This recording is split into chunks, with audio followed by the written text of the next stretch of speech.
Welcome back to Gaelic Games Fan TV. It is the football and hurling review show. We're going to be taking a look back at all the weekends, Gaelic football and hurling action. A crazy weekend, hence why we're doing this on a Tuesday. You know what? I was a little bit hungover yesterday, tired in work and everything else. And I was like, you know what? I fancy just taking a break. Take a break. We'll come back to it on Tuesday. We'll wake up and hope that what happened between Meath and Dublin was all a dream. But it very much was a reality. And I've even watched the game back since. And yeah, joined here by a fellow Dublin man, Mr. Seamus Brady from on Clare, here to kind of dissect the game and dissect the weekend's action. But I mean, look, what first of all, like what a crazy weekend. What did you make of it all? Oh man, it was crazy. At least it was a lot more straightforward for me. I didn't have the positive stuff from the sport across the weekend, apart from the Dubs obviously beating Wexford in the Leinster hurling championship. But I mean, you had Dublin winning in the hurling and Liverpool winning the league on the same day as Dublin losing to Meath in the football. So that must have been a hell of a contradiction in how you were feeling that day. Me, it was a lot more straightforward. Delight with the hurlers win, and then probably a cruel to be kind feeling with the footballers losing, if you get me, because us losing is going to heighten interest in the championship next season. Don't get it twisted. I want to beat Meath next year, but probably is good for the competition at large that the dominance is broken. I think if you look at any competition across anything, if you know who's going to win, the interest in the competition goes down. So yeah, in the long term, it will be good, but I hope we get them back next year. Yeah, no, 100%. Like, and we've even had that conversation even recently, talking about how, me beating Dublin, although, look, neither of us wanted it to happen. And trust me, being there in the ground when that final whistle blows, it certainly wasn't a feeling of, sure, we'll let them have Leinster enough times. Like, I have seen some Dublin fans kind of saying, we don't really care about Leinster.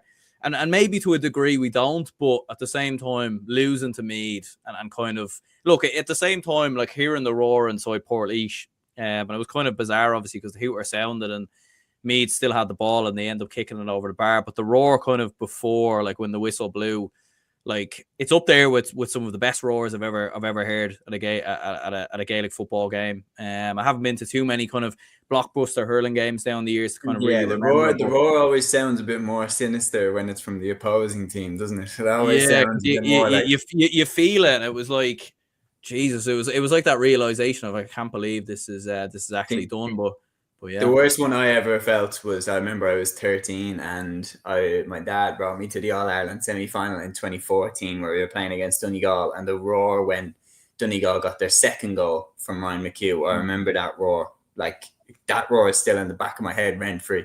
And then I remember just being miserable walking out of the stadium, hearing Jimmy's winning matches just getting blared across the entire stadium. So, yeah, that was probably the roar that was the most intimidating that I've ever felt being at a Dublin game. The best roar I ever heard was probably, I would say, All-Ireland hurling final last year for either Rob Downey or Tony Kelly's goals. The roar from Cork and Clare for those goals was spectacular. Yeah, Paul says here, Dubs a hurling county now. Yeah, well, what's bizarre is, we're still in the mix in Leinster, 100% winning record. And there's an alternate timeline, man. I'm telling you, there's an alternate timeline somewhere out there where Dublin beat Cork in that 2013 semi-final. And because genuinely, right, if we look back on history there, just to pick up Paul on his point, is over the last 10, 15 years, most of our football panel, like a sizable chunk anyway, have been good enough to play for the Dublin senior hurling team. That's not a myth. Like Con O'Callaghan, you could very, very well make the point Con has been the best forward in our club championship since 2017. And Con has never played with the Dublin hurlers. He's been playing with the footballers the whole time. If you go back to pre-2011 All-Ireland win under Pat Gilroy, Con O'Kearney had jumped from the footballers to the hurlers. Shane Ryan had jumped from the footballers to the hurlers. Dotsie O'Callaghan had actually spent time playing with the footballers as well, but he'd firmly switched to the hurlers.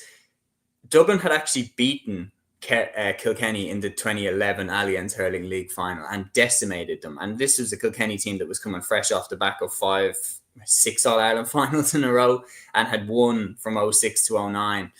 And Dublin decimated them. And what happened was, when we won the All-Ireland in 2011, then we lost it in 2012. We weren't seen as being the dynasty. We were still seen as being very beatable. But when Jim Gavin came in, all of a sudden it became very obvious that when Dalo left and Jim Gavin got up and running with the footballers, it became very obvious that if you want to win All-Irelands, you have a better chance of getting an All-Ireland if you jump in with the footballers. So then, I mean, the list is endless, man, isn't it? Like, you got Emma O'Keneally, Tomas Brady, Cormac Costello, Kieran Kilkenny, Luke Swan, Lee Gannon, Eric Lowndes, like player after player after player. Conor Callaghan, player after player that could have probably togged out for the hurlers, that togged out for the footballers instead. And it would have been interesting. Do you think we would have won any All-Irelands with the hurlers if all them lads had gone to the hurling?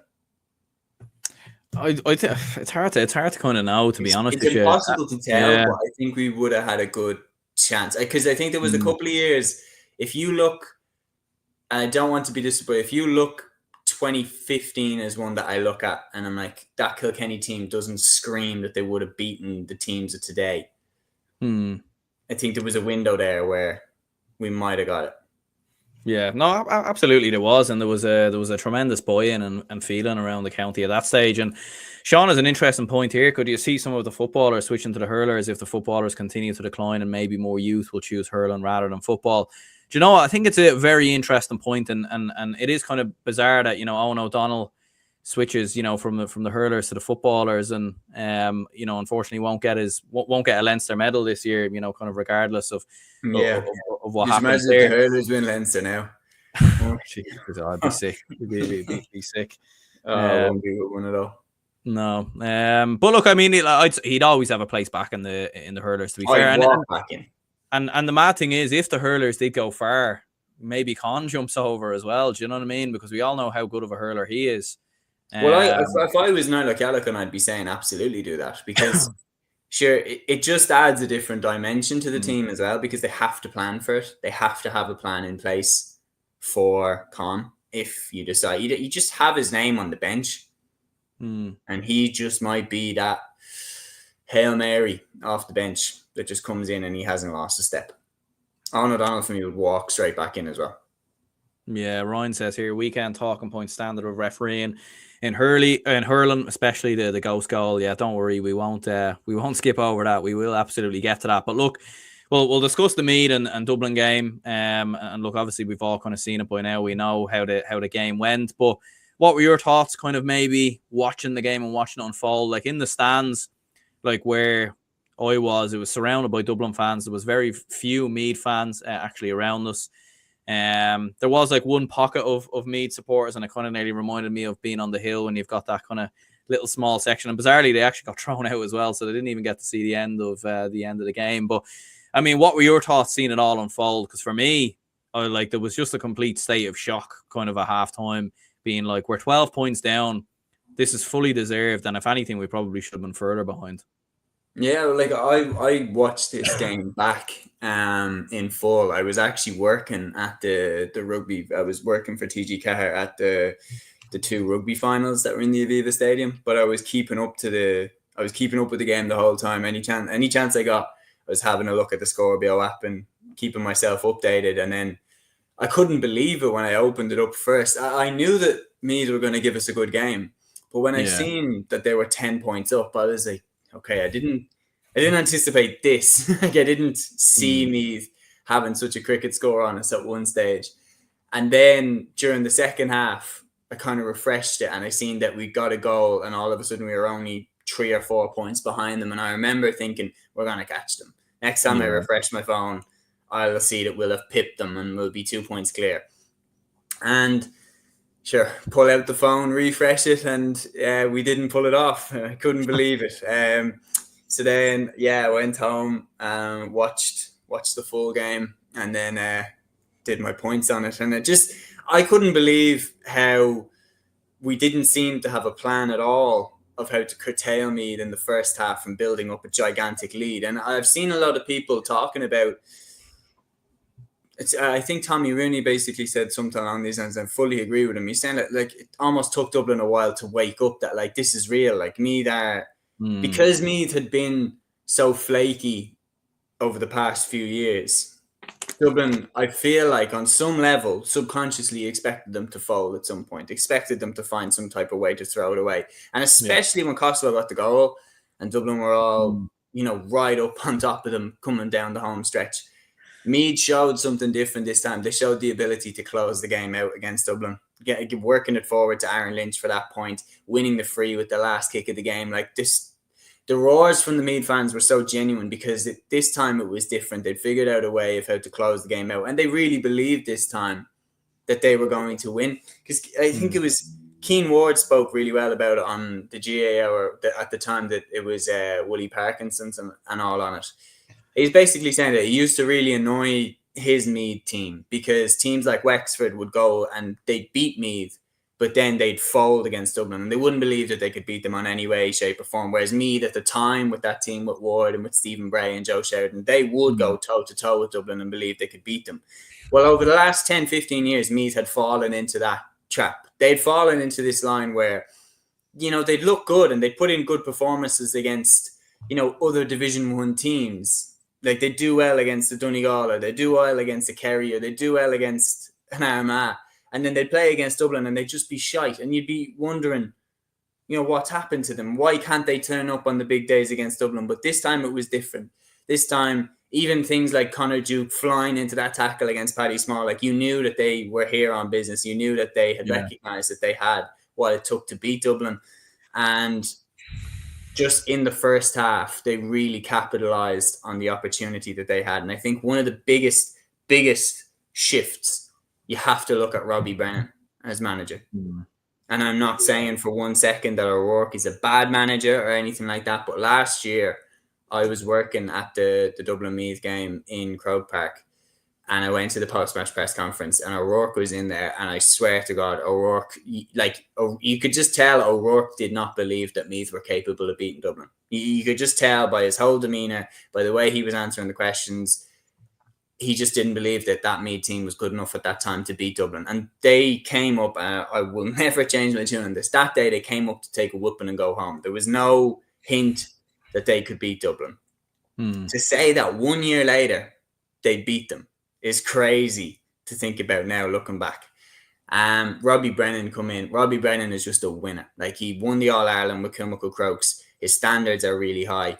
He's come into Meath and I had no doubt from the start that Robbie wouldn't accept what Meath had put in last year against the Dubs. I didn't expect them to win, but I thought that they would run us close this time. And I said that on my preview show.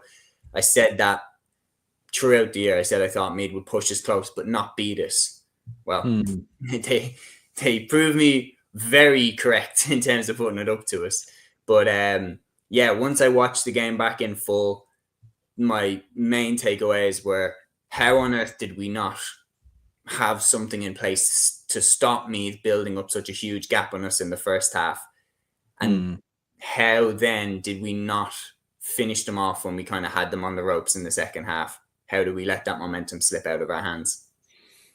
Yeah, like it was mad. Like there was just so many unusual parts about Dublin's performance. I do agree with you as well. Like I think Dublin they definitely underestimated Meath. There was no doubt about it. I think they were surprised with just how good they were. I mean, this was a Dublin team that beat Meath in Croke Park last year by 20 plus points, like an absolute hammering, like an absolute cruise control. And Meath's team, like there's been a few changes here and there, but the management has obviously changed, and that's the big difference. And obviously the venue is different, and Dublin have obviously lost some key players since then.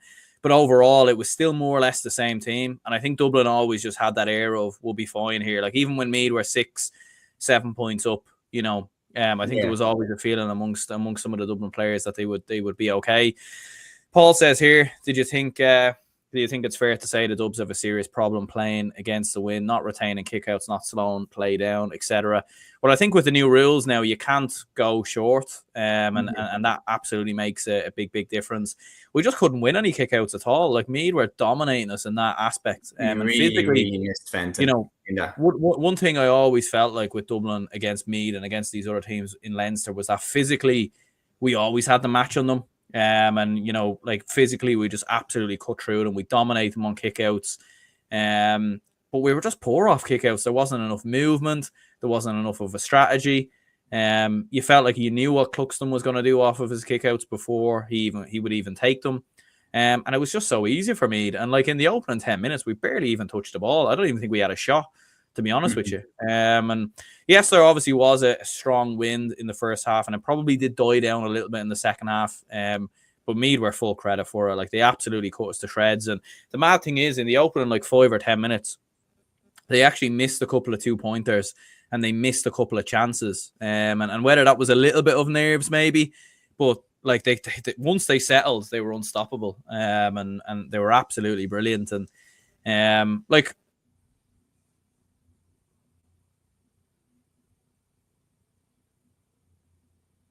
what do you think of it now? Because Dublin in the past, when they have lost in the championship, it's been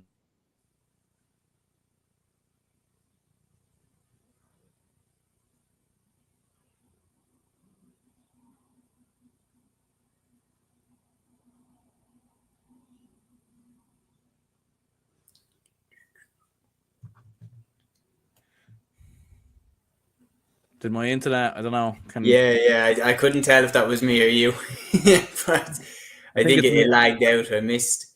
So the last thing I heard was in the past when Dublin have lost, and that's.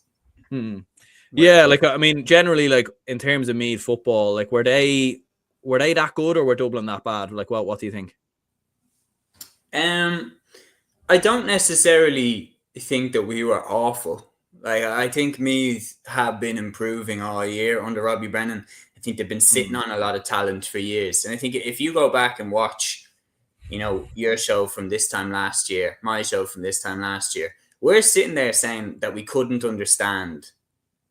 Like, we couldn't understand why Meath were so bad with the talent that they had, how they could win All-Irelands at minor level, how they could win Leinsters at under 20 level and not come near Dublin at all at senior level.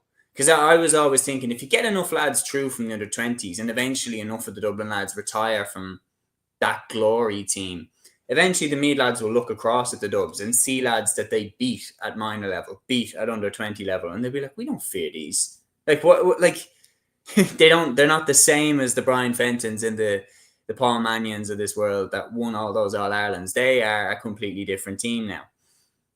And yeah, like for me personally, just in the first half, Meath were so ready for the conditions. It was very obvious that they had their shooters ready to take on those 2-point shots.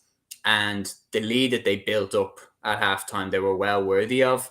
But in the second half, I think it's very obvious that Robbie Brennan would have said to those lads at halftime that he would have been like, lads, we are going to have our backs against the wall here. Dublin are going to throw everything at us in the second half. Do not think that we are going to just, step on the accelerator and burn them off. They're going to come back at us.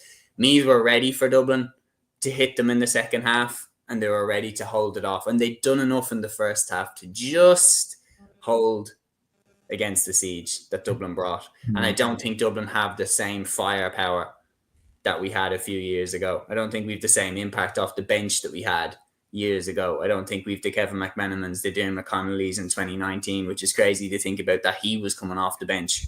But we don't have that X factor coming off the bench anymore either. Simply put, we're not as good as we were. We've got a little bit worse, and Meath have got a lot better, I would say, in the last 3 or 4 years.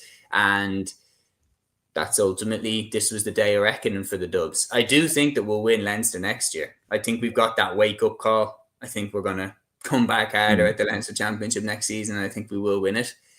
But Meath were worthy winners on this day, man. I think they were superb. Watching the full game back, knowing the results, you're not as emotionally invested. So you're able to look at it a little bit more objectively. And Meath in the first half were superb with their attacking plan, always getting the right guy on the ball outside the arc to build up that big lead on Dublin, take full advantage of the wind in the first half. They didn't go for goals the way that Dublin as well might have thought that they would have. They were quite happy to work it back out for the 2 pointers. And then in the second half, they were ready to withstand the storm that Dublin were going to bring. And I think you cannot underestimate, because as you said, it's a lot of the same players there this time that was there last year. You can't underestimate these factors. Number one, the losses that Dublin have had around the middle. No Brian Fenton, no James McCarthy, especially with the kickouts.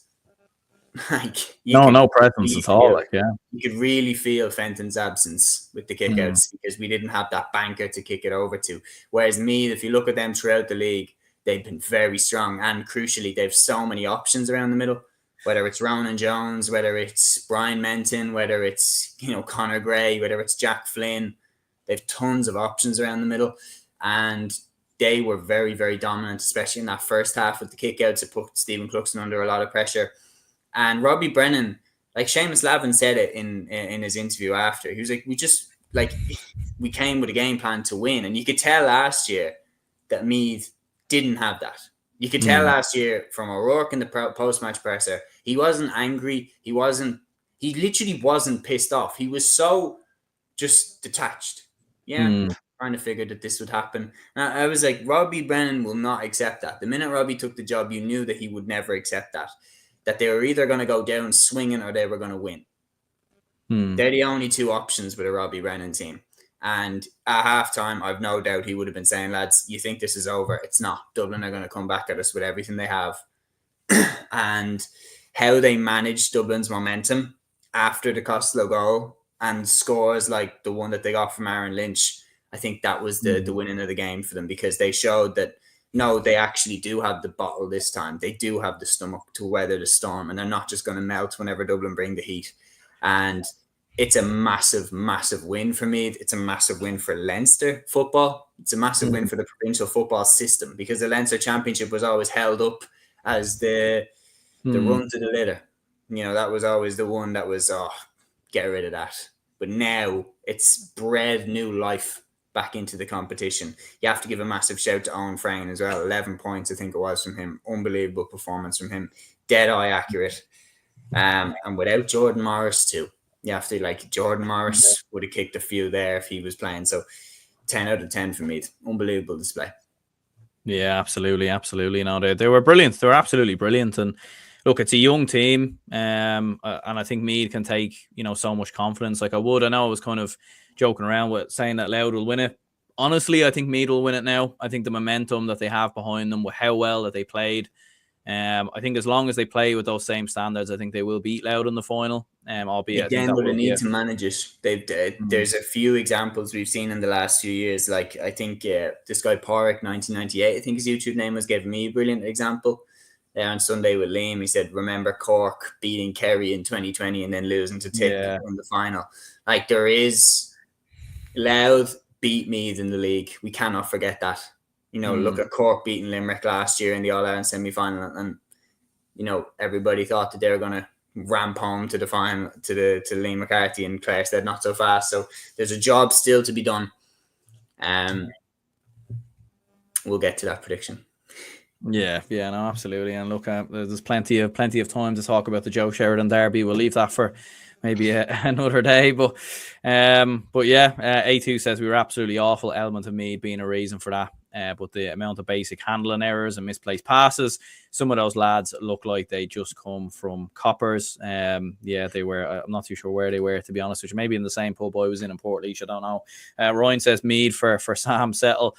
I mean, look, to be honest with you, I think I don't think Meath will win Sam this year. In my opinion, I think that's a little bit premature, but I think the positive signs are there. I think an All-Ireland quarter-final, I think, is definitely achievable after a performance like that. It's just as you said, Seamus, like they do need to back it up and show consistency now. Because obviously in the league, they had a hiding against Monaghan. They were, 11 points down themselves versus Offaly in the first half. I think the potential is absolutely there, in my opinion. It's just one of them things now where they need to go and do it on a consistent basis. And I would love to see them in the group stages against the Donegal. They probably won't play a Donegal because maybe they'll win Ulster, but against another like really top team, because I don't really think this Dublin team are a top team in my opinion. Like I think there's 5, 6, maybe 7 counties ahead of Dublin in the pecking order. Really? 7? Yeah. I think so, personally. And I think after... Would you care to name them? So I would put Kerry above them. I think Donegal, Tyrone. So that's 3. Armagh, I think, are definitely above them. You'd go over to Connacht. I think Mayo are above them, so that's 5. I think you put... I don't agree with Mayo. I think we're above Mayo. Oh, no, not Mayo. No, sorry, Galway. So that's 5. I'd put Meath in that bracket as well, given their results. So that's 6. Monaghan or Roscommon? Monaghan maybe. It's hard. Monaghan maybe as well. Like but that's 6 or 7. Do you know what I mean? So I'd still. You see, it's difficult to know because again, there was a lot of elements coming into that game that did help me to some degree. We're talking about Dublin being caught on the hop a little bit, not really respecting Meath as much as we should have. I think if you play that game again, I'd be actually less confident that Meath win. Yeah, because we know what we're dealing with. It's hard to know, to be honest with you. When you look at the performance against Wicklow, even the last day, some of our performances in the league, like we've had some absolute hidings. Now the thing that kind of makes me think is, 2023 we were very similar. The only difference was we got away with it versus Kildare, and Kildare didn't punish us in that Leinster semi-final.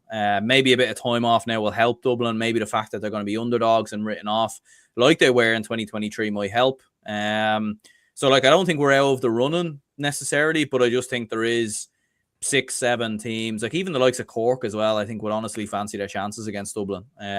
Look, we will get out of the groups. I think there's a strong chance we get to a quarter final. But I wouldn't be entirely confident that we go beyond that, if I'm being honest. Yeah, well, what I've seen in the first few weeks of the championship compared to the league is that there's a lot of teams that aren't at the level that we thought they were, for better or for worse. So Meath have kind of jumped now as being better than a lot of people would have given them credit for at the start of the championship. Cork are right in that bracket too, whereas I think Kerry and Dublin have now been taken down a peg in a lot of people's minds as maybe not being as good as many people thought. Mayo are in the league final. Do many people tip Mayo to win the All-Ireland? I don't. Like, I don't think Mayo are as good as the teams of the late 2010s and the early 2020s, like 2021 when they got to the final, when they still had the likes of Lee Keegan and like generational players like that. I don't think they're at that level this season. I actually think Mayo, just on that, I think Mayo are actually very similar to us in the sense that they don't seem to know how to kick 2-pointers. They probably have a little bit of a better midfield. They've had a lot of players obviously leave. The younger players that have come through aren't of the same level. I think ironically enough, like Mayo and Dublin are probably at, in my opinion, a very similar trajectory. I think we're both in a period where we're trying to figure out how we should balance it. I think it's in a similar position to the Tipperary hurlers, that we're kind of trying to strike a balance between the new generation coming through and like the kind of last few members we have of what was an amazing team.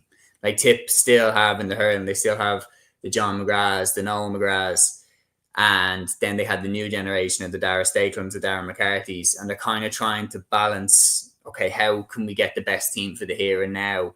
Or should we commit to the youngsters? Or should we, stick with the elder statesmen one more time and see if we can get over the line? And with Dublin, we've got that with the Brian Howards and the Cormac Costellos that have been around, the Stephen Cluxons have been around for years and years. But then the new generation of the Padder Coffee Byrne, the Lorcan O'Dells, we're trying to strike that balance. The thing that scares me is 2021, 2022, when Desi tried to pass the baton on to the next generation, we weren't at the races for 2021 or 2022. We were very much underdogs for the All-Ireland in both of those years. Whereas, 21 we weren't underdogs, but we were far off. 22 we were underdogs. And a lot of people don't think anybody predicted us to win the All-Ireland that year. That was Kerry's year. So then we got the band back together for 2023 and won the All-Ireland. But now they're gone again, and it kind of feels like they're gone for good this time. So, like I said it on the Sports Joe GAR, I said it with Dan Casey, that I said, like, if this year turns into building for a couple of years down the line and we put in some good performances and we see some hope, I'm okay with that. I wouldn't want to see us go for broke to try and win an All-Ireland and then we're absolutely screwed when it comes to building for the future when all those lads retire. I would be happy to try and build on more solid foundations for the next few years, because if you look at it, even between 2015 and 2020, the amount of players that we had that came through the under-20s, under-21s as it was at the time before 2017, and the minors that were superb, that just never got a chance because of the talent that we had in the senior team at the time. You look at Aaron Byrne, won under-21 Footballer of the Year in 2017. But Dublin's half-forward line at the time was Paul Flynn, Kieran Kilkenny and Diarmuid Connolly. Good luck, bud. You're not getting into that half-forward line. And Kieran Archer in the inside forward line in 2019 scored more than anybody had scored at under-20 level. But Dublin's full forward line that year was Paul Mannion, Conor O'Callaghan and Dean Rock. Where are you going in that full forward line? So, but now the team is not as strong as it was back then. So, if we can go back into the club pool a little bit and find those lads and go, there's a spot there with your name on it now, potentially. Yeah, oh, absolutely. And even like a Conor McHugh as well. I know he's with the Hurlers, but I definitely think he'd be a potential shout as well. Yeah. Louth are the team that they will be playing in the final, so they beat Kildare 118-18. Dean actually made a good point here. Out of all the teams in Leinster, Dublin were the worst team of the four that day. Louth or Kildare possibly could have done a job on them also. I don't necessarily disagree with you there, to be fair. Maybe Kildare we might have squeezed past, but even at that, like they, given how poor we were, they probably would have done us as well. But look, it is going to be Louth in the final. There obviously was a little bit of controversy over the goal and everything else. I do think overall it was the right decision in the end, but Louth getting the job done. Kildare had a fine start as well. Like they were 4 or 5 points up quite early on. I was kind of watching bits of this kind of in the pub, kind of pre going into the Dublin game, but massive for Louth to go and turn it around. Like they showed a bit of steel, a bit of experience that they've obviously had in Leinster over the last couple of years. And look, whilst all the attention and all the focus will be on Meath, Louth must be also thinking now as well, we have a chance. Like we have a chance here at ending this almighty Leinster drought. And as you said, obviously the time for predictions and previewing that game will be for a different show, but I think Louth must be buzzing as well. No, Louth are buzzing. There's no doubt about it. Back into a Leinster final, and with me taking out Dublin, all of a sudden it's just opened up to another level, because Louth will be coming into this Leinster final. I don't get it twisted. Like last year, they came to Croke Park with a plan to beat Dublin, and they really, really went for it and believed that they could beat Dublin, and they came close. They came closer than anybody had come for a long, long time in the Leinster Championship and pushed Dublin harder than anybody had. But it was still Dublin, and it was still, the best team that they could have possibly played, and they didn't manage to get over the line. But this time, they're 1 year more experienced. Ger Brennan, in his second year, has again continued to do well, keep them up in Division 2, and now they've got their generals back at the most important time of the year. Sam O'Roy is back, kicked 7 points. Craig Lennon is back, kicked 4 points. Both of them were unbelievable for Louth. Ryan Burns kicked 3 points before he was withdrawn in 61 minutes. He was really, really good as well while he was on the pitch. Tommy Dernan around the midfield is a colossus. 2 points from him. They've got players like Conor Grimes in there, who's a powerhouse. Kieran Downey, who's a superb footballer. Conor McKeever, who got the goal, controversial as it was, but I agree with you. I think it was the right decision. Their defence is really solid. Donald McKennie, Peter Lynch are 2 superb defenders.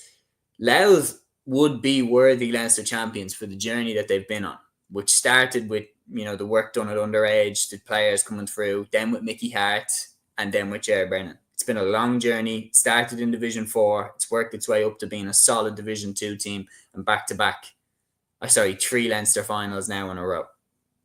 So they have been worthy for the journey that they've been on. And I just want to give a shout out as well. Andy McDonagh around the midfield. Andy McDonagh was on that team in 2010. What a story it would be if Andy McDonagh finally gets his hands on a Leinster medal at the end of this. Yeah, that would absolutely be incredible as well. And look, a tremendous win for Louth, in fairness, they deserve massive praise. And Brian says here, Dublin won 14 in a row and 19 in 20. Yeah, when you kind of take out the 2010, it's 19 Leinsters in 20 years, which is bizarre. But there we go. A2 says Newcastle and Louth getting silverware in the same year. What next? Mayo for Sam. Yeah, Liverpool winning the league in front of fans as well. So I don't know if it's going to be one of them years. But Sean says, I want Louth to win the Leinster final, but I think Louth could struggle in Croke Park since they play more of a running game similar to Mayo, but they have deadly 2-pointers and the need for revenge. And Dean says Louth will try to bully Meath, and the midfield is possibly stronger than Meath, taking the platform away from Meath they had against Dublin. Yeah, look, it's going to be... I agree with that. Louth have a stronger midfield than Dublin. Yeah, I think so. Tommy Doonan and Conor Grimes is a powerhouse partnership. And then they've got players like Andy McDonagh, Kieran Byrne that can, do stints around the middle. Like Louth are stacked there. They can go toe-to-toe with me. It's probably better than Dublin could. So that will be really interesting to see that dynamic. But also there's sometimes a feeling you get, correct me if you think I'm wrong here, but when Cork beat Kerry in 2020 and then they were going into play against Tip, and obviously you had the backdrop of the fact that it was the same Tip team wearing the Bloody Sunday commemorative jerseys 100 years after Tip had won the Munster title to get into the Final Four, where Dublin, Mayo and Cavan also got. It was like there was something written in the stars that it needed to be Tip's day. And for Louth getting to play Meath again in a Leinster final, given all of the drama and the scars that remain from 2010, it feels like the stars are almost aligning for them. And I was saying to Liam, they should have a touch of WWE maybe. If Louth are winning with 5 minutes to go, you should have like Stone Cold Steve Austin, burst through the wall or something, and just comes in for the last 5 minutes. Could you imagine the theatre? Yeah, be incredible. And look, I know I'm a Dublin man and everything else, and I'm definitely going to go to the game though. Like it won't completely sell out. So I'm not going to be taking tickets away from any fans, I don't think. But yeah, no, absolutely gonna go. I'd say they'll get a healthy I'd say at least 50,000. Yeah, well, I had a look the other day. It was 48,000 at the last time in 2010. Now attendances have dropped a little bit since then, and obviously with the cost of tickets and everything else, I think it might be similar though. Just with how much this means. Like in 2010, nobody kind of knew that Dublin were going to go and win 14 in a row. I think people still thought they would have a crack off Dublin for a couple of years. But yeah, and they did though. That's the other thing is, 2011. A lot of people forget about is like Dublin after 2010 were slow in kind of winding up the wheels for Leinster domination. You think like 2011, let's be honest, man, we got a free given to us. We got a free given to us against Kildare in the last minute to Bernard Brogan for literally like fuck all. Yeah, Andrew McLaughlin was running with him. I still don't know what the referee thought he saw, and Dublin got a free in, which won the game. Wexford should have beaten us as well in that 2011 Leinster final. Can you remember Anthony Masterson coming out and boxing the ball off Graham Malloy and it went into the back of the net? And at that point, we were completely lost, and that goal gave us a lifeline. Then James McCarthy got the second goal and we were off to the races. 2012, Jamie Queenie scored the goal for Meath. All of a sudden, Meath had us, lost us. And then when Jim Gavin came in 2013, nobody was catching us then. Yeah, like that was the thing. We almost had two teams at one stage. Like we were by far better. We were winning games with our eyes closed. And look, maybe without going too much off topic, maybe now we'll look back at Dublin's run in Leinster and appreciate it a little bit more in terms of what they actually achieved and how good they actually were. But look, this weekend probably in this show probably isn't the time for that. Looking at the two games in Ulster, you had down 16 points, Donegal 119. Donegal getting over the line. Obviously, a couple of late goals. Michael Langan obviously getting a goal. Pat Haven for down as well to make the game. Or Pat Haven getting a 2-pointer towards the end to make the game a little bit more closer. But yeah, comfortable enough from Donegal from what I've seen of it anyway. Yeah, comfortable enough. And this was on paper, a tricky one. Because the one thing I always kind of say is like Down are a real flair team. And I think if Donegal were to have let them get going, this game would have become really, really tricky for them very quickly. And I think at halftime, the fact that they'd got the McBurty goal kind of let them settle a little bit. It let them open up the top button, get some air in. Down were more or less held at arm's length then kind of for the rest of the game by Donegal, which I've noticed is a way that they tend to win under McGuinness. Like when we played them in the league game up there away in McCool Park, I never felt like we were going to win that game. I was watching it and I never felt we were going to win, even though we weren't getting hammered. It just felt like every time we scored, Donegal would score. It felt like any time we got a point back, Darrell Boyle would slot over a 2-pointer. Like, I mean, that guy has it down to a fine art. I mean, he's at it again. Just unbelievable stuff from him. McBurty with 1-4, Michael Murphy with 3 points, Michael Langan with 2 from midfield. They're really, really, really well-oiled, smooth team. Like, there's no doubt about it. They are well put together by McGuinness and front runners for the All-Ireland for sure. In the top 3 for sure for me. I think looking at it, top 4 actually, I'm thinking Donegal, Armagh, Tyrone, Galway, and maybe, Kerry. Throw them in. I think it's going to come from one of those 5. Yeah, Rory says here, still don't think this Donegal side are as good as 2011, 2012, 2014.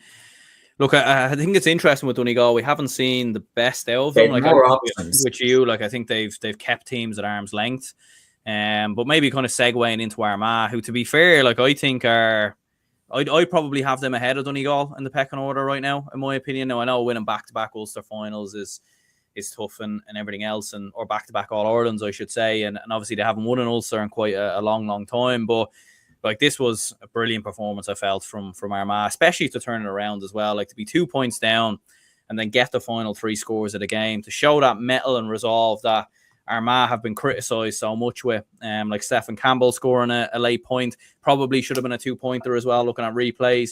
Rory Grugan obviously getting a point as well. And it was mad because they were so comfortable for large parts, and then you felt like they'd almost like thrown the game away and Tyrone had come back into it. But yeah, massive resolve there for Armagh and a massive win for the Yorkshire County as well.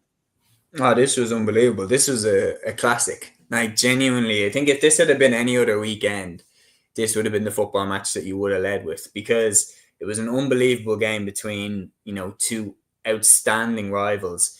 I think Cara O'Kane put up a tweet at the end and he summed it up perfectly. He just goes, Tyrone showed why they're All-Ireland contenders, but Armagh showed why they're All-Ireland champions. That when it came down the home stretch, Tyrone had pushed them so hard, but Armagh have now, from their All-Ireland win, they're so confident now in closing out big games. They're so confident in closing out tight games. They found a way to win.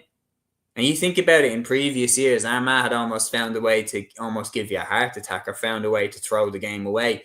Now, in the All-Ireland semi-final, it was like they flipped the switch against Kerry, found a way to close that game out, and they found a way to close out the All-Ireland final, win the All-Ireland title.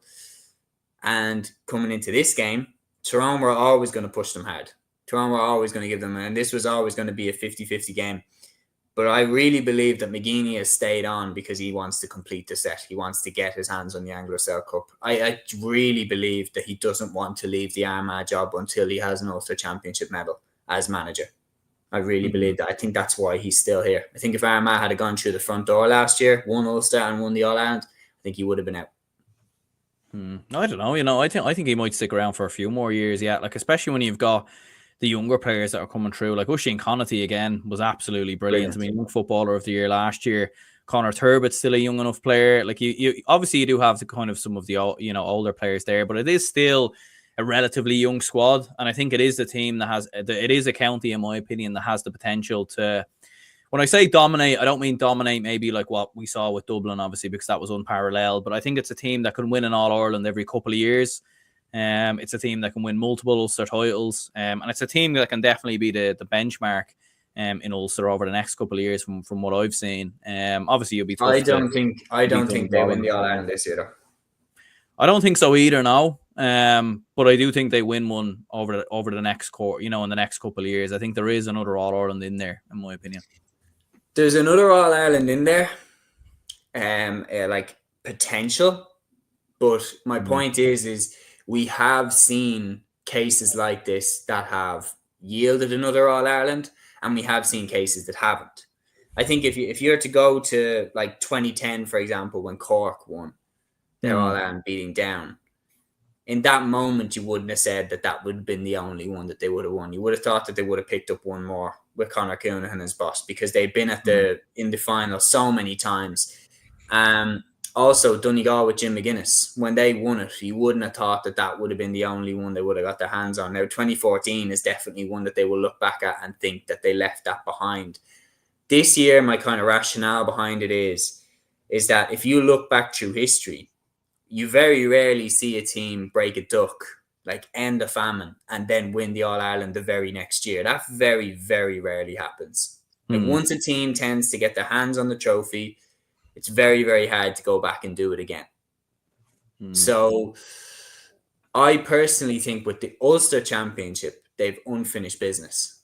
They've unfinished business there. That's a cup that they haven't won.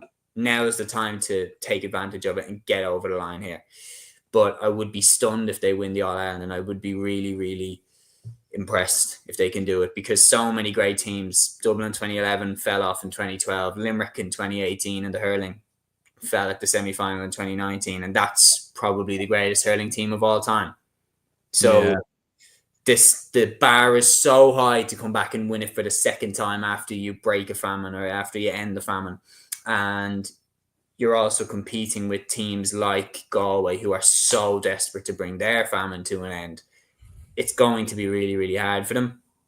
But there's only history, like everywhere McGeaney turns now. If Armagh go and win it, he's the first Armagh manager to do back-to-back. Armagh become the first Armagh team to do back-to-back. And those Armagh players become the first Armagh players to have 2 All-Irelands. McGeaney becomes the first Armagh manager to have 2 All-Irelands. Like, there's a lot of motivation for them there. But I personally think I could see, if someone put in a comment on my show on Sunday saying that he could see a swap, that this year Armagh win Ulster and Donegal win the All-Ireland. And to be honest, would you be surprised? No. I mean that's the thing. It's so close between a lot of these different counties. Sean says, I think Armagh will stay in contention and maybe get one more All-Ireland. I think Geezer is pivotal to remaining at the top level.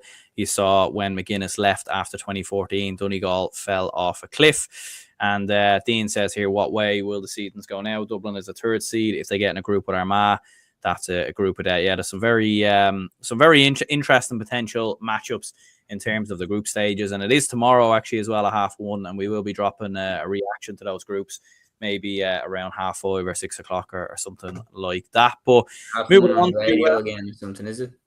Yeah, I think I actually have no idea, to be honest. But I have no idea why they don't do that on the Sunday game. Still, it just beats me. Yeah, I never understand it. Yeah, they might. I think they might. The Sunday game, the content. If they had it on the screen, if they go, and now we're going to go over to Marty Morrissey, who's with, Marty Morrissey was with Sean Kavanagh, Lee Keegan, and Cora Staunton, and they're going to pull out who's going to play in whatever games. And could you imagine then if they did the draw live, and then they could go back to the pundits and go, what do you think? Draw's been made. And the engagement with the show on social media, on Twitter, everybody would be engaging with it. I just don't see it. They're missing a trick. Big time. Yeah, I actually, to be fair, I think it might actually be on GA Plus, because it was on GA Go the last couple of years. If it's on GA Plus, then it's brilliant. I mean it right now in this moment. I'm a bit embarrassed to admit this, but I actually don't know. I don't know where it's on. But if it's on GA Plus, then that's a very good move for them to have it. Yeah, no, absolutely. Look, and we'll see what kind of what happens and what comes with it tomorrow. But moving on to the weekend's hurling action, starting with the Munster Senior Hurling Championship, we had Waterford 223, Clare 21 points.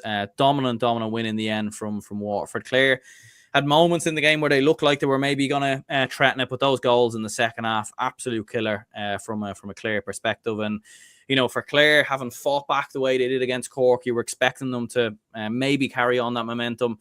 I actually predicted Waterford to win the game, so a rare kind of win for myself there, but I didn't expect it to be this comfortable. Like, that's one thing I would say. And Waterford were absolutely brilliant. And in particular, you have to commend Stephen Bennett, who was outstanding, scoring 1-7 on the day.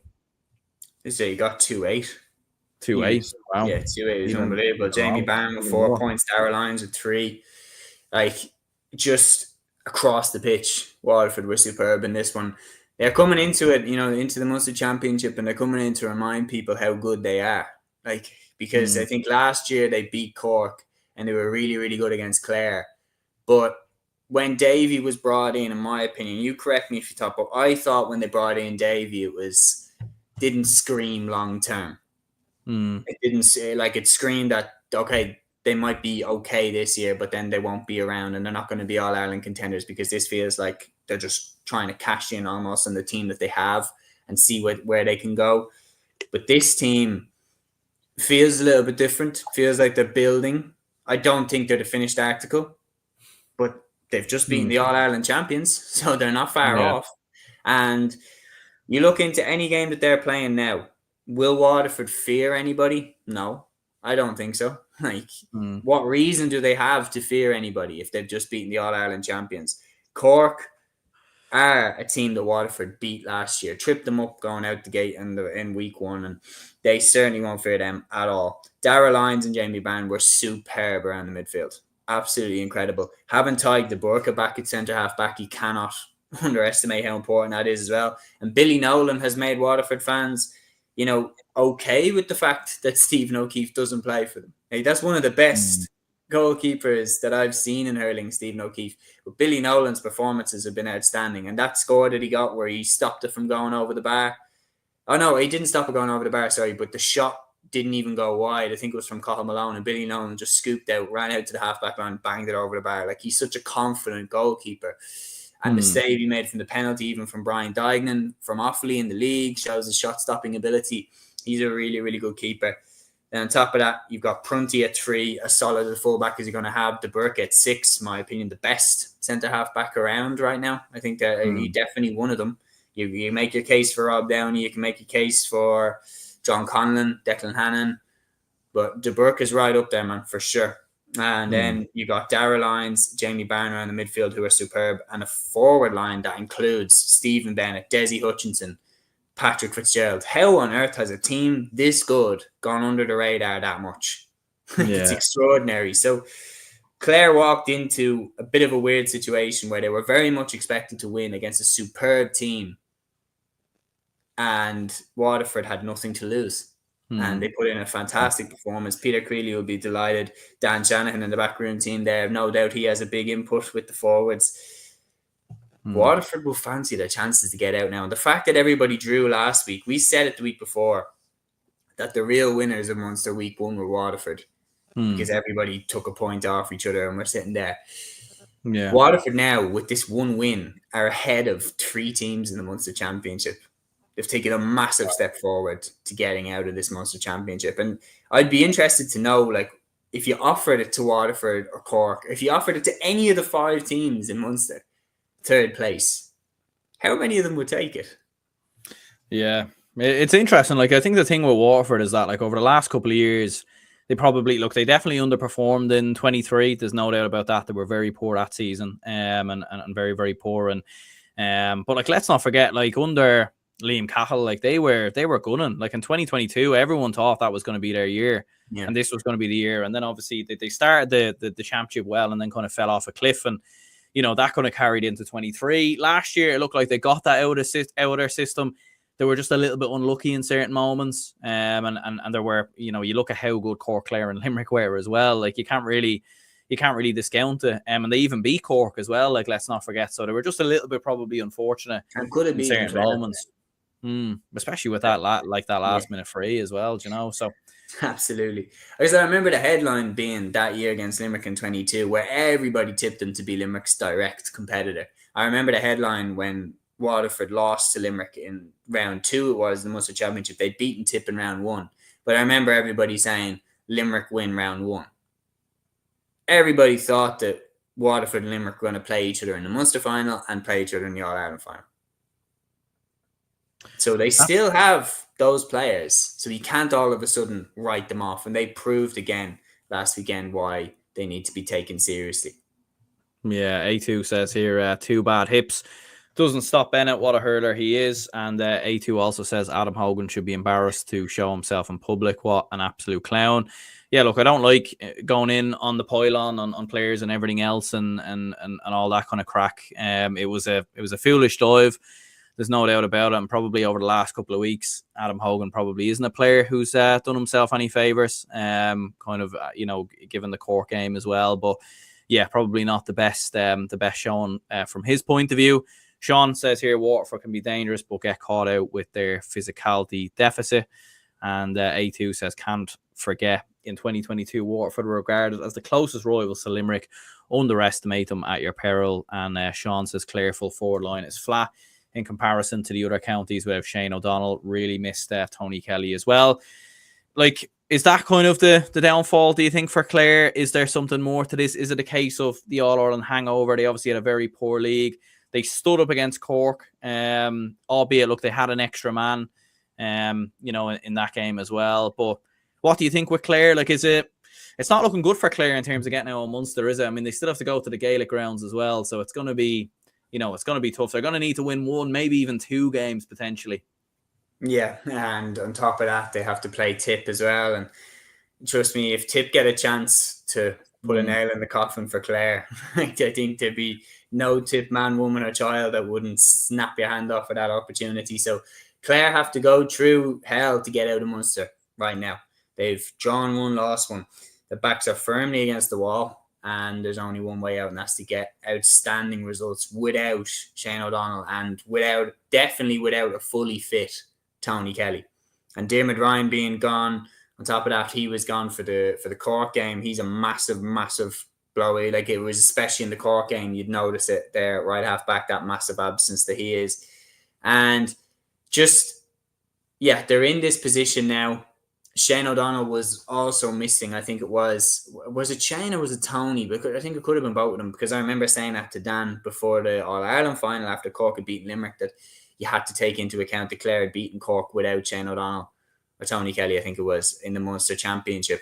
So Clare definitely have enough talent to get them out of Munster. They've done it before, but their backs are firmly against the wall now. And I don't think it's necessarily too much of an All-Ireland hangover, but I don't necessarily know what it is. They were really, really bad in the league.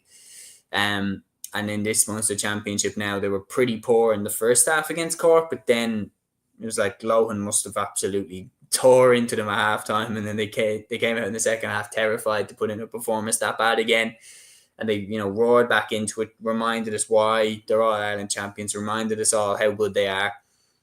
Waterford in this game, I don't think they underestimated them. I just think Waterford are that good. You can go in fully ready for the battle that you're going to have with a Clare team without Shane O'Donnell, without Tony Kelly. Is not as good of a Clare team. That's not a rogue statement at all to come out with. Waterford were ready for them and beat them. But Waterford, you can make the argument the other way. Austin Gleeson didn't start. If Austin Gleeson's at his best, does he start for Waterford? Absolutely, he does. So Waterford also could make that point. It's really interesting. I personally think Waterford full value for this win, and now Clare are in a very, very, very dodgy position. One more slip up and they're done, which is crazy to think. Yeah, absolutely. And one team that did bounce back from that result against Clare 2 weeks ago was Cork. They beat Tipperary 4-27 to 24 points. I didn't see any of the game, and I have been meaning to watch the highlights back, and I'll definitely catch up on the Sunday game at some point over the week. But I did see the red card from Darragh McCarthy very early on. It did look like a nailed-on red card, in my opinion. I know some people will say you don't want to be sending a player off in the first minute. He's a young lad and all these kind of things. But I think ultimately, look, if you're sticking a hurl out like that as aggressively as you are, regardless of what minute it is, regardless of if it's a young player, it's a red card. And I don't think we should start refereeing the game differently if we have younger players on the field, or if it's the first minute or the second minute. Do you know what I mean? So I think ultimately, look, it was you seen right straight away from his reaction as well. Like he was absolutely distraught. I think he knew straight away the mistake he made, and it was just a blood rush to the head. And look, he's a young lad. It should obviously be a learning curve and everything else. But really, after that, to play the majority of the game with a man less, well, pretty much the whole game, the game. a man less. I mean, it was always going to be an uphill, struggle. And look, Cork were phenomenal in the game as well. From what I've heard, anyway, I didn't see it, but very, very dominant performance. Yeah, look, I think Cork got that massive shot in the arm at the start. There's no question about it. Tip losing Darren McCarthy, who has been their star forward throughout the league campaign and throughout the championship. He was the guy who slotted over the equaliser against Limerick, showed his composure and his leadership to stand up and take that free. When there were players like Noel McGrath and John McGrath around to take it if need be, and the young man himself stood up, stuck his chest out, said, "No, I'll take it." So he is a leader. There's no question about it. But he did need to learn that very harsh lesson. It's an extremely harsh lesson, but he needs to learn it. Did he deserve the red card? In that isolated incident, yes. But I seen Brian Gavin talking on Off the Ball, and if you haven't seen that, it's really, really worth watching. Because he's speaking from a referee's perspective, and he's basically saying, well, as Sarah O'Donovan said on Off the Ball as well, that he was the one that got caught. But if you were to go back and watch the Clare Cork game, especially the Clare Cork game, every minute there's something going on. There's someone hitting someone. There's someone jabbing someone. There's someone boxing someone. Now, I'm still on the side of for that isolated incident, yes, he deserved a red card. He deserved to go. But my wider point is this is now so commonplace in the game that how do you stop the wider issue? How do you stop people doing this? I think, honest to God, I think that if the Clare Cork game hadn't happened, I don't think he would have been sent off. I think if this game was round one of the Munster Championship, I think he would have been let away with it, because I think the referee was just being like, look, I saw the Clare Cork game last week. I saw what was going on. I'm not having this shit. So the first person who does it is gone. I don't care who he is. And then he gets the first person inevitably and just, you're gone. Red card and you're off. Yeah, I think they're trying to clamp down on it because it has become so widespread. Especially the Clare Cork game. It was just all the time, constant, never ending. And Brian Gavin did allude to it. He was like, how has this become so commonplace over the last few years? Does he go back 20 years? Was there argy-bargy? Of course there was. But it feels like it's more man-on-man type now, that the full-back and the full-forward are always going at it. The two midfielders are always going at it. Back in the 90s, it just felt like they'd randomly just have a 15-man brawl and then get on with the game when that was done. But, yeah, I don't know. What's your take on it? Yeah, I understand what Sean is saying here. He says, personally, I don't think McCarthy should have been sent off with the rules it was, but there was so much that went on at the start. Declan headbutted someone on camera. I didn't see that now personally, but look, he's a bit of a wild boy, Decky Dalton. He'll get caught one day, because I think with the Seamus Flanagan incident where he hit O'Leary into the balls with his hurl, a lot of Limerick fans were keen to bring that incident up and talk about, why aren't you talking about Declan Dalton doing this? So I think he might get caught sooner rather than later too. Yeah, no, look, and it is one of them things, and look, two wrongs don't make a right, and ultimately, look, I think if you clamp down more on it and you do start sending players off for these incidents, I do think more often than not they will stop. I don't think you leave it completely because of the fact that, it's happening kind of elsewhere. Maybe a second official might be needed. Maybe the umpires need to be more involved. I'm not too sure. But maybe it is something that they do need to look at, because it is very hard for the ref to kind of see everything in fairness. But yeah, big result by Cork. They march on, and obviously a disappointing result there from a Tipperary perspective. Looking at Dublin, they beat Wexford 326 to 419. Speaking of controversial decisions, look, to get it over and done with the penalty, I mean, it was miles over the line, let's be honest. Of course it was. Did you see the back of the net, Russell? Oh, it was over. It was over. So over the line, man. Stop. Case closed. Anyway, no, don't clip that up. But look, it wasn't over the line. That's clear as day. And Wexford have every right to feel grieved at it, and it does make you feel a little bit uncomfortable, and you're like, oh, we got away with that one, everything like that. I do think, in all honesty, we probably shaded it in terms of being the better team on the day. But these Dublin Wexford games are always razor close. There's never more than a couple of scores in between the teams. And you look back over the last 2 years, how many draws has there been between Dublin and Wexford? So when a massive decision like that goes in Dublin's favour, when they get given the goal when it wasn't over the line, it does feel significant in the game that you know is going to be close, and you know that could be the difference between the two teams. And I mean, it turned out to be pretty significant Dublin getting over the line.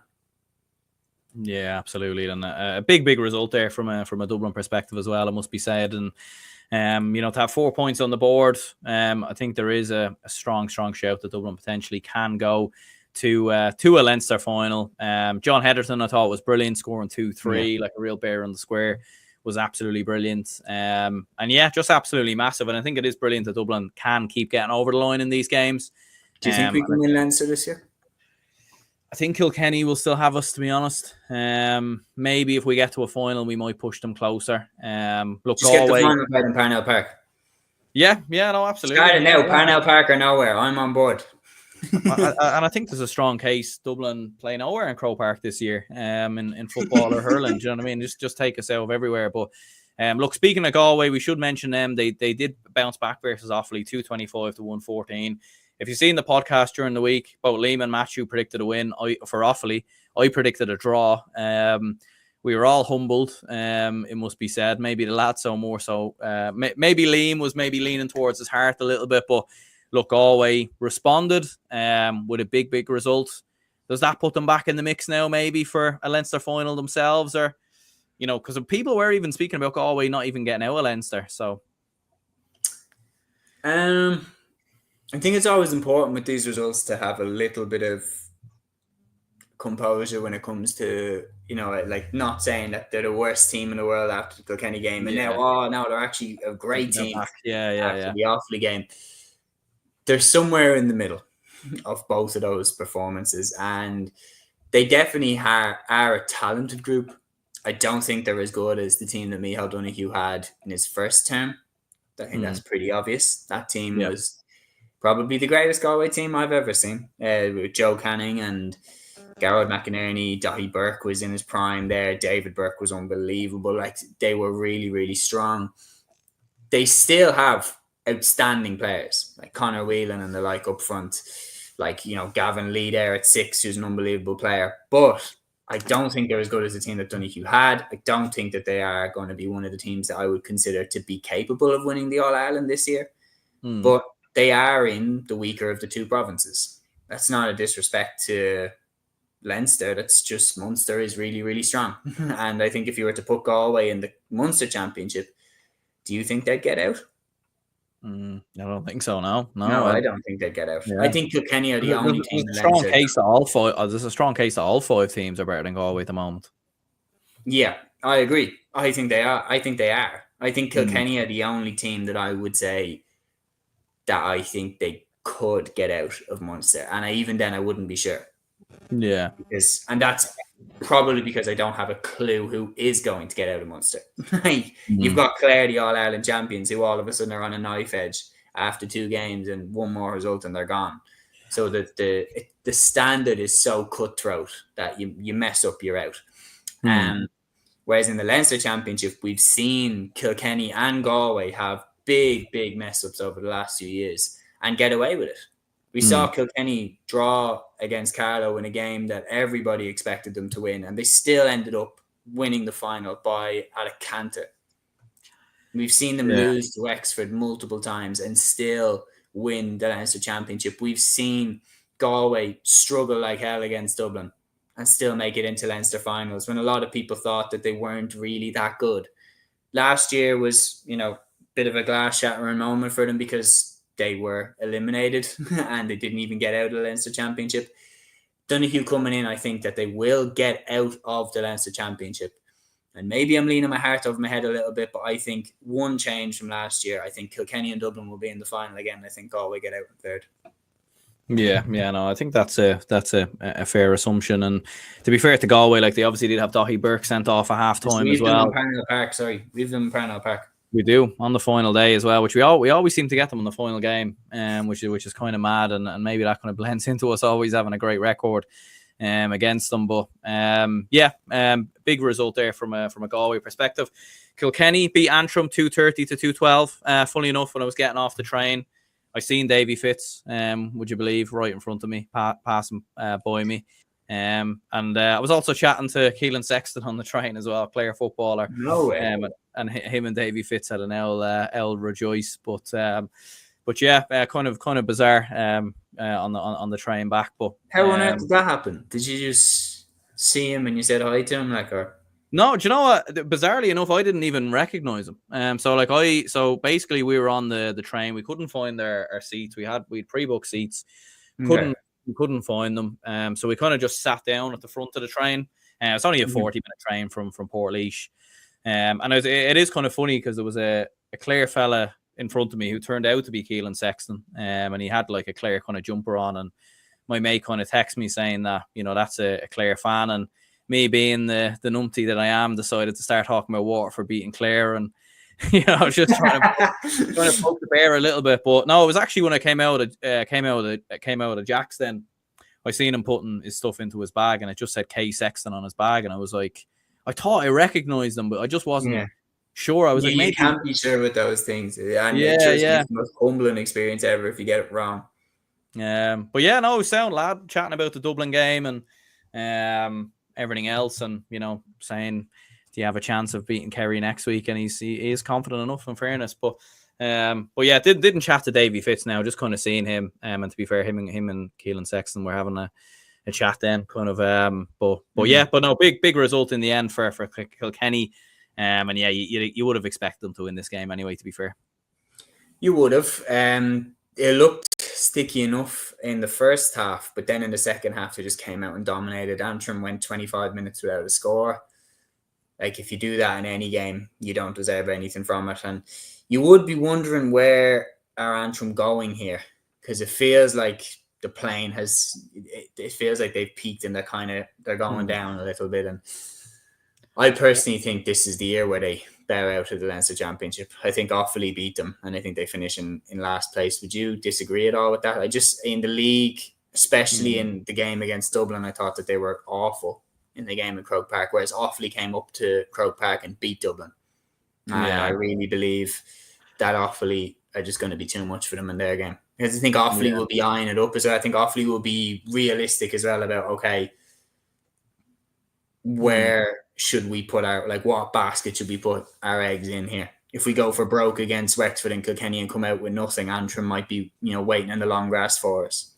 Just like they have been in previous years against the Carlows and Westmeaths, when they've done enough to stay up, even though Westmeath have beaten Wexford. And do you know what I mean? Yeah, it's one of them. Like, like Antrim do have the experience, and I wouldn't be entirely surprised if they did give a bit of a clip to Offaly. Because Antrim have been in these games probably more so over the last couple of years. And they have kind of narrowed down the score lines a little bit over the last few seasons. But no, like I would still probably expect Offaly to have enough there. Just running through the three games in the Joe McDonagh, it was Kerry 17 points, Carlow 327. Kildare got a huge win against Westmeath 324 to 221. And Laois beaten down 636 to 112, 41 points. Absolute madness there. Yeah, no, unbelievable stuff. And I think three massive wins. Number one, the Kildare win over Westmeath is crucial. Like, that's, as I said, they got their first win ever in the John McDonagh last week against Kerry. Backed it up with a second one. Like, the form that they're in right now is superb. Promotion from Division 2A into 1B, and now back-to-back wins in the John McDonagh. They're flying it, you have to say. On top of that, Laois and Carlow were the two that myself and Matthew picked out at the start as being the John McDonagh finalists. Like, I am convinced that they're going to meet each other in the final. You see the score lines that they're putting on other teams. Both of them mean business. And like Laois still have the likes of Paddy Purcell. Carlow still have the likes of Kavanagh, Chris Nolan, James Doyle. And they're heading in the trajectory of getting to a John McDonagh final. And that scoreline that Carlow put out is pretty intimidating for anybody coming up against them in the next few weeks. Yeah, Keane says here, the Dublin v Galway match in Parnell Park will be huge. The final group game for both sides, Dublin to Shada, and A2 says Aaron being the third wheel between Davy and Keelan. To be fair, to give myself credit, Keelan had. I mean, we had all separated at that stage, but yeah, it kind of was. It was funny to just see one kind of famous face, and then you see another kind of seconds later. But there we are. But look, we will go ahead and wrap this up here. Cheers, anyone who tuned in. Hit the like button and subscribe if you haven't already. Make sure to check out Seamus's podcast as well on Cliha when you get a chance. We'll be back tomorrow to react to the group stage draw, and we'll be back on Thursday then to preview another big round of GA action. So until then, we'll see y'all later.